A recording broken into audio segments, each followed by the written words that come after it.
Welcome back to AskAPop. Today we're talking about memories that last.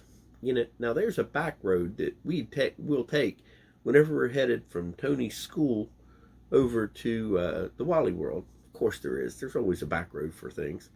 And that's not the secret or what we want to talk about today. But while we were on that back road, we always pass by this hospice house. And every time we do, there's a flood of emotions that hit me. Because you see, there's a dear friend that lives in our neighborhood that I spent years talking to him about just everything. A real good close buddy of mine. And the last few days he was here on Earth, he spent in that hospice house, and I went over and saw him a few times in that hospice house. Well, let's just say I went and saw him, and I passed by his house dozens more times. Obviously the house in this neighborhood, not his house anymore. I don't get that same flood of emotions passing by his house that I do passing by that hospice house. I don't know why. It is what it is. I just thought I'd share that, which brings me to today's topics, which is memories that last.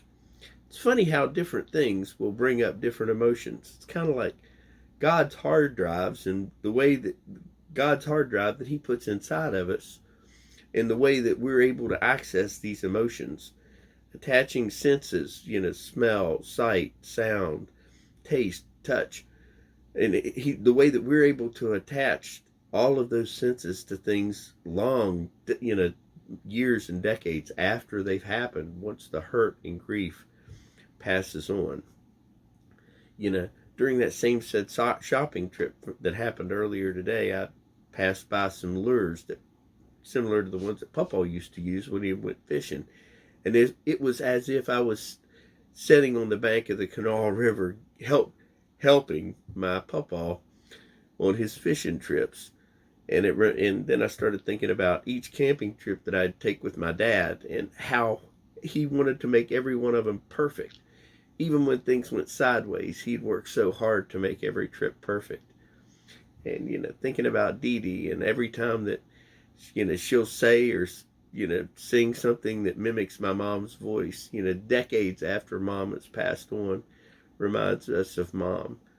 And there's no way I could ever forget the cross. And every time I see or even think of it, it reminds us of the unconditional love that one man showed us, our Savior, of how he was able to come down to earth and save us. There's 1,000 reminders that God puts in my path every day, knowing that I need those. And I'm thankful for each and every one. The Bible verses today are Exodus 25 and 1 Samuel 7:12 through 17. As far as questions go, do you have any reminders of God's love that you'd like to share? Have a great day. God bless you.